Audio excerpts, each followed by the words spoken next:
What is going on, everybody? It is Big L here, and today bringing you another Yu-Gi-Oh! Master Duel episode. As you can see up here, we did get that fancy platinum rank finally. So I figured what I would do today is I would show everybody the duel that got me to platinum. We're still playing Eldritch. I'm getting kind of bored with the deck, honestly. But I did get one of the newer, really strong cards in Barone. So I'm thinking about building a really good synchro deck around that. Between it and my Clear Wings synchro, I should be able to make a pretty good deck. I think. But I'll probably need. It'll need some tweaks. I'll need to do some thinking about it. I'll probably talk to Gators and a few other people about that. But that's neither here nor there. Today, we're talking about the duel that got me to platinum. It's a pretty interesting deck that we played against. Again, I think it's a good deck that kind of shuts down what Eldritch wants to do. But we played around it really well. And yeah, just give me a few seconds. We'll change the music over and we will get into the duel. We'll see you in a second. All right, so the duel is loading up, and we'll see here in just a second what our opponent is. And so here's our starting hand. And we get to go first, which is what we typically like to do with Eldritch. Because what you want to do with Eldritch is try to get, the Eldritch out really quickly, the boosted one. So for turn one, being able to have a 3,800 point defense monster with a lot of support is ideal. But as you can see here, we don't have a way to get an Eldritch out, which is really unfortunate. But we did get Skill Drain, and we did get our Guardian of the Golden Land. So we have a way to defend our life points, and we have a way to shut down abilities, which is the most important thing. And if our opponent wants to do anything like really crazy, we have an Ash Blossom. So not the worst starting hand, not what you like to see, but not the worst. It could be a lot worse. Believe me, we've had worse. So what we're gonna do, we're gonna go ahead, just set our Guardian, set our Skill Drain, and let our opponent go. And we can see what kind of deck our opponent has. They use a Pot of Extravagance. I don't want them getting all those extra cards, so I go ahead and activate my Ash to stop that from happening.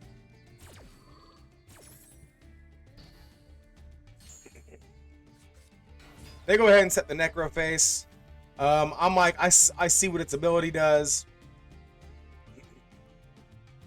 This card gains 100 attack for each card that is shuffled into the main deck by this effect. I'm like, nah, I don't want this to happen, because it would gain an extra 600 attack. I really don't want it to happen.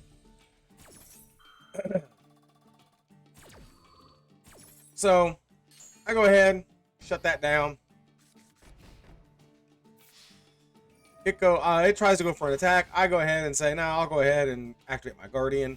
I want to protect my life points, and here we draw an Eldritch, which is fantastic. We have Skill Drain on the field, so I don't think I'll ever be able to use this Lightning Storm. So I'll go ahead, send my Lightning Storm with my Eldritch to the graveyard. Now I can destroy one face-up card on the field. One card on the field. Doesn't have to be face-up. Sorry. He activates a Threatening Roar, which is fine. And then he activates Macrocosmos, which this card is the bane of my existence for this game. Now, it doesn't say on here, but I misread it.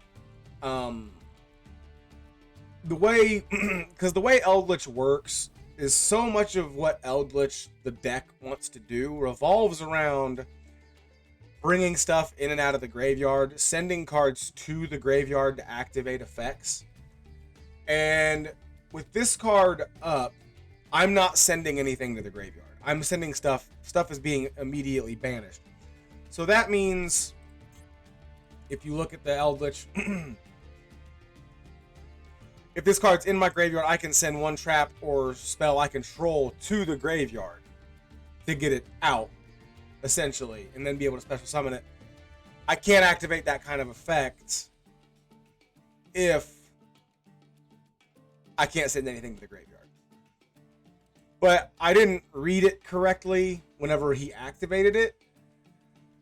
So if I'd have read it correctly whenever he activated it, I would have just destroyed it here.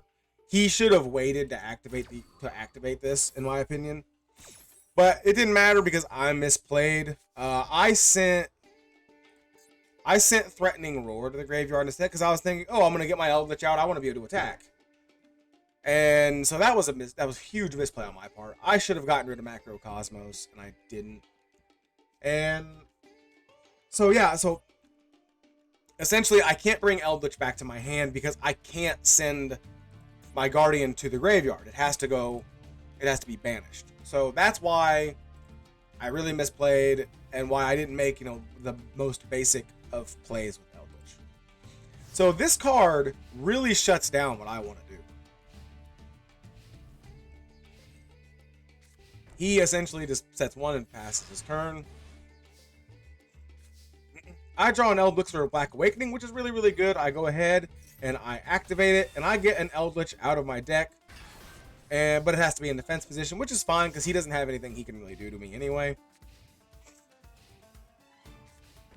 He sets a face down and ends his turn. I draw another Golden Land Forever. I go ahead and I attack. We do some damage. I go ahead and activate my Golden Land Forever because I don't want him. So yeah, if this card is banished, each player banishes 5 cards from the top of their deck. So I didn't want to banish 5 cards from my deck, just basically because I knew I have a Harpy's Feather Duster, and I want to get rid of this Macrocosmos. So the last thing I wanted to have happen is banish 5 cards from my deck, and one of them be Harpy's Feather Duster. So I go ahead, I negate that, and that's fine. So we go main phase 2. I set my other Golden Land Forever, and we let him have his turn. He activates Pot of Extravagance, and here I make a misplay. I did a dumb. I always forget whenever I activate Golden Land Forever that you have to tribute a zombie monster, and so there goes my. Yeah, like I said, I did a dumb. That was really, really stupid of me. Shouldn't have ever done that. That was a big mistake. But we draw a Conquistador. That's fine. I go ahead and set it face down. They just pass their turn, essentially. Here, I draw Polymerization, which I finally remembered to add to my deck because, as you can see, I have my Eldritch, the Mad Golden Lord, which has been in my deck the entire time. I've thought about taking it out, but I was like, no, I'm going to go ahead and add Polymerization. And so I just go ahead, pass my turn, because there's not really anything I can do. He goes ahead, sets his Terraforming, which is fine, and he gets Necro Valley. He sets Necro Valley, but he doesn't have a Gravekeeper, but I don't get why he played this. It doesn't really do anything for him. So here I draw Eldritch, which is really nice because this gets treated as a level 5 monster whenever it is activated. And as you can see on Eldritch, you need an Eldritch plus a level 5 or higher zombie monster, which that's what this is whenever it's activated. So I'm able to play Polymerization, and I'm able to get my Eldritch, the Mad Golden Lord. So first duel with Eldritch with Polymerization, and I'm using my Eldritch, the Mad Golden Lord. So we go ahead, get a direct attack off, get some nice damage.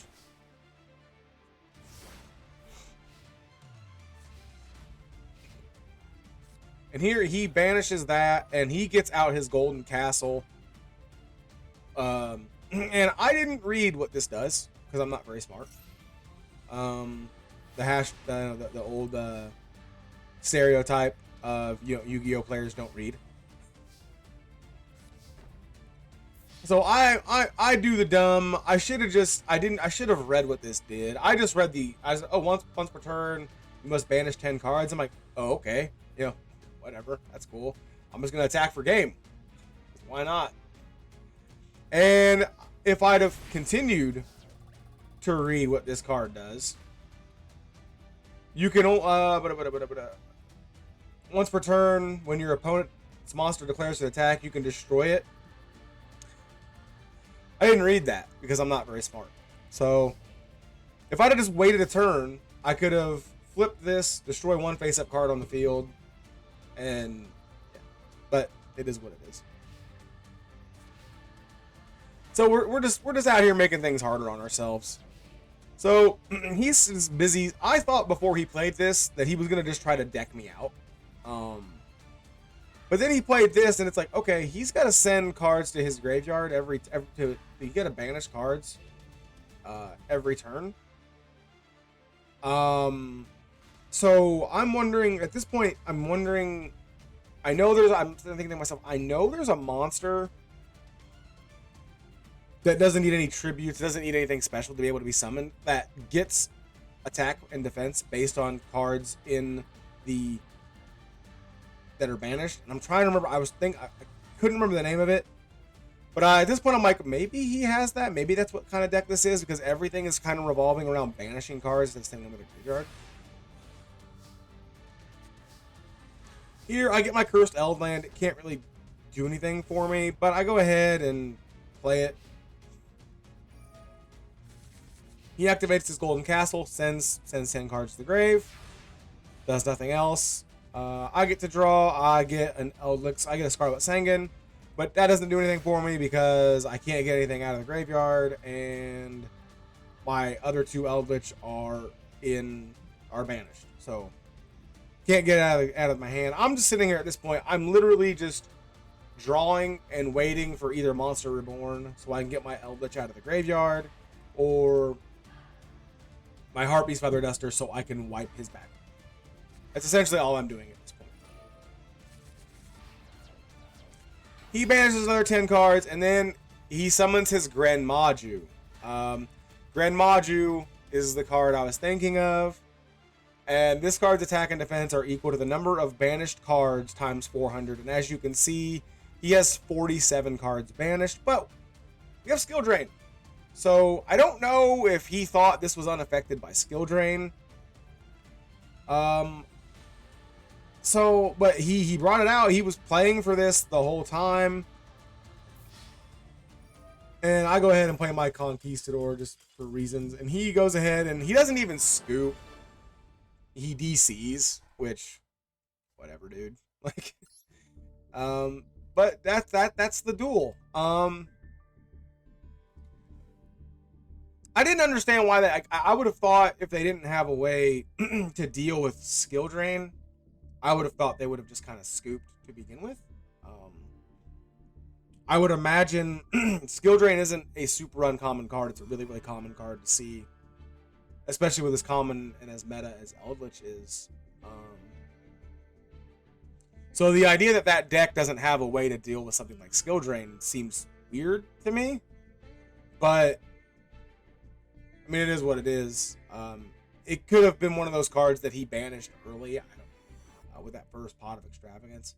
Maybe he does have a Harpy's Feather Duster. I would assume you would in a deck like that. But yeah, but anyway, we got the win, and I'm not going to complain about it. But that'll do it for us today. Thank you guys very, very much for watching.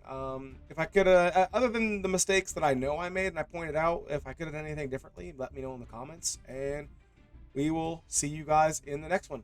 Have a good one.